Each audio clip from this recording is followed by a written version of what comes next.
Bayangkan suatu pagi yang terlihat biasa saja. Matahari terbit seperti biasa di langit Indonesia. Orang-orang berangkat kerja, anak-anak pergi ke sekolah, dan jalanan kota mulai dipenuhi kendaraan. Namun tiba-tiba, dunia berubah dalam hitungan jam. Di layar televisi dan ponsel, berita darurat muncul tanpa henti. Negara-negara besar mulai saling menyerang. Rudal jarak jauh meluncur melintasi benua. Sistem pertahanan nuklir diaktifkan. Internet di banyak negara mulai terputus. Perang Dunia Ketiga akhirnya pecah. Dalam sejarah manusia, dua perang dunia sebelumnya sudah menelan puluhan juta korban jiwa. Kota-kota hancur, negara runtuh, dan peta dunia berubah secara drastis. Namun Perang Dunia Ketiga akan jauh lebih mengerikan dari semua itu.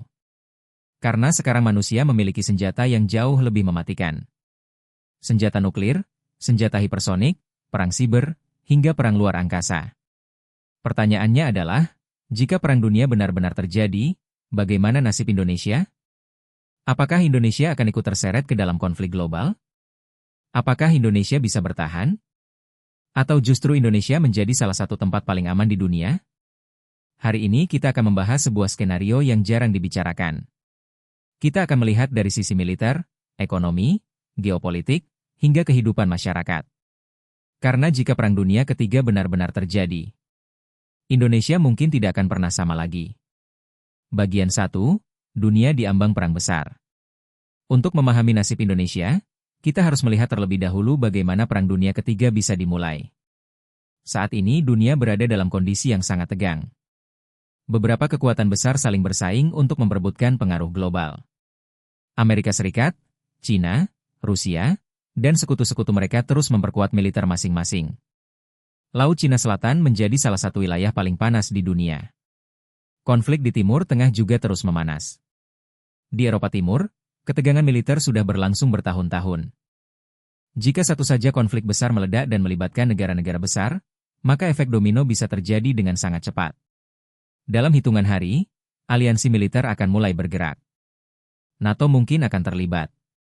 Sekutu Cina juga bisa ikut masuk. Jalur perdagangan global akan terganggu. Pasar keuangan dunia bisa runtuh. Dan ketika negara-negara besar saling berhadapan, hampir tidak ada negara yang benar-benar bisa berdiri di luar konflik. Termasuk Indonesia.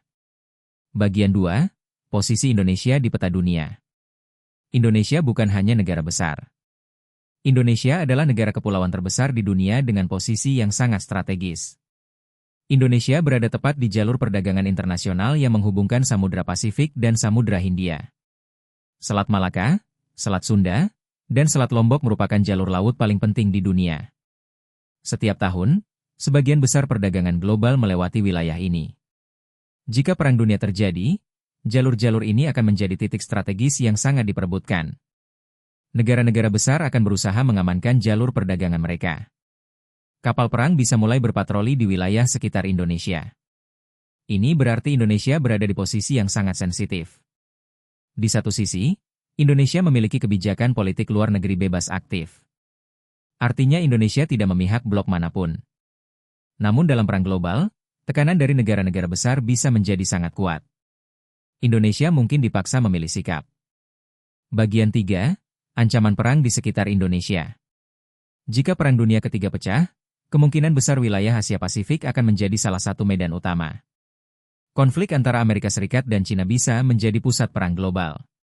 Jika itu terjadi, kawasan sekitar Indonesia akan sangat terpengaruh. Laut Cina Selatan bisa berubah menjadi medan pertempuran besar antara armada laut. Pesawat tempur, kapal induk, dan kapal selam nuklir mungkin akan bergerak di wilayah yang tidak jauh dari perairan Indonesia. Selain itu, ada kemungkinan konflik meluas ke Taiwan. Jika perang terjadi di sana, jalur logistik militer akan melintasi wilayah Asia Tenggara. Indonesia mungkin tidak menjadi target langsung. Namun efek perang bisa terasa sangat dekat. Bandara militer akan siaga. Pangkalan laut diperkuat. Sistem pertahanan udara ditingkatkan. Situasi keamanan nasional akan berubah drastis. Bagian 4. Apakah Indonesia bisa diserang? Salah satu pertanyaan terbesar adalah apakah Indonesia bisa menjadi target serangan. Secara teori, kemungkinan itu ada. Terutama jika Indonesia dianggap memiliki posisi strategis yang penting dalam perang.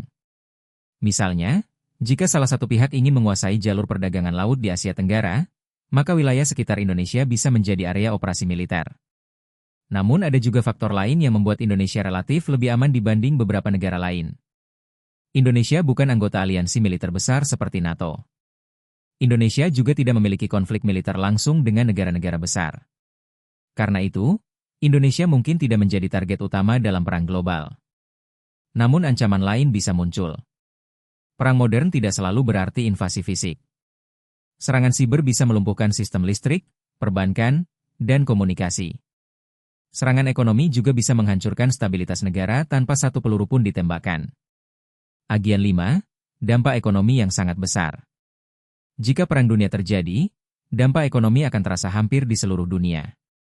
Indonesia sangat bergantung pada perdagangan internasional. Banyak bahan baku industri berasal dari luar negeri. Begitu juga dengan ekspor komoditas seperti batu bara, minyak kelapa sawit, dan nikel. Jika jalur perdagangan global terganggu, ekonomi Indonesia bisa mengalami guncangan besar.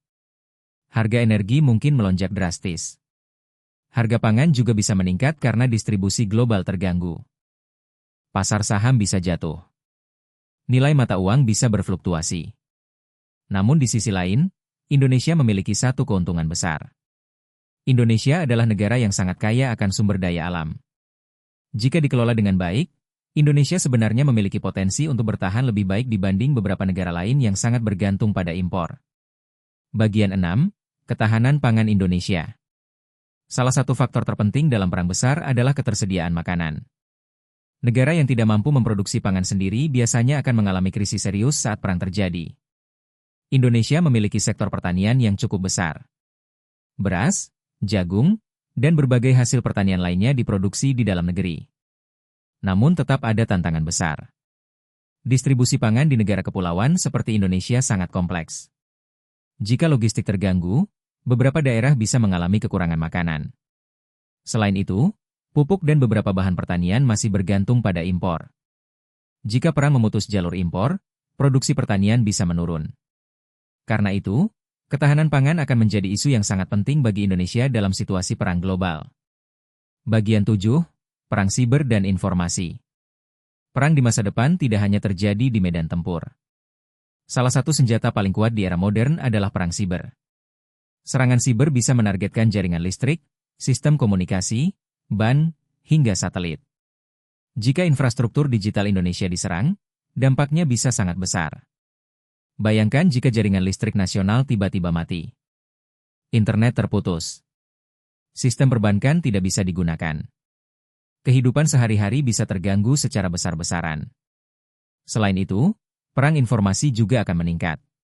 Propaganda, berita palsu, dan manipulasi media sosial bisa digunakan untuk menciptakan kekacauan di dalam negeri. Bagian 8, peran militer Indonesia. Dalam situasi perang global, militer Indonesia akan memiliki peran yang sangat penting. Tugas utama adalah menjaga kedaulatan wilayah Indonesia.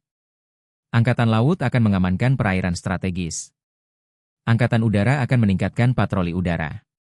Angkatan Darat akan memperkuat pertahanan di wilayah-wilayah penting.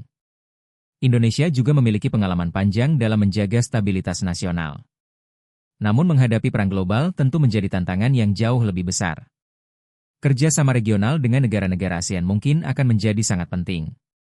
Jika kawasan Asia Tenggara bisa menjaga stabilitas bersama, dampak perang global mungkin bisa sedikit dikurangi. Bagian 9, kehidupan masyarakat saat Perang Dunia. Jika Perang Dunia Ketiga benar-benar terjadi, kehidupan masyarakat Indonesia kemungkinan besar akan berubah. Beberapa hal yang mungkin terjadi antara lain. Harga barang naik drastis. Pembatasan bahan bakar. Gangguan listrik dan internet. Ketegangan politik meningkat. Mobilisasi militer meningkat. Namun Indonesia juga memiliki satu kekuatan besar yang sering terlupakan. Kekuatan itu adalah masyarakatnya. Dalam berbagai krisis sebelumnya, masyarakat Indonesia sering menunjukkan solidaritas yang sangat kuat. Gotong royong, kerjasama, dan kemampuan beradaptasi menjadi kekuatan yang sangat penting. Bagian 10. Apakah Indonesia bisa menjadi tempat aman? Ada satu kemungkinan yang menarik. Jika Perang Dunia terutama terjadi di Eropa, Timur Tengah, atau Asia Timur, Beberapa analis percaya bahwa wilayah seperti Indonesia bisa menjadi relatif lebih aman. Karena letaknya yang jauh dari pusat konflik utama. Beberapa negara bahkan mungkin melihat Asia Tenggara sebagai wilayah yang lebih stabil.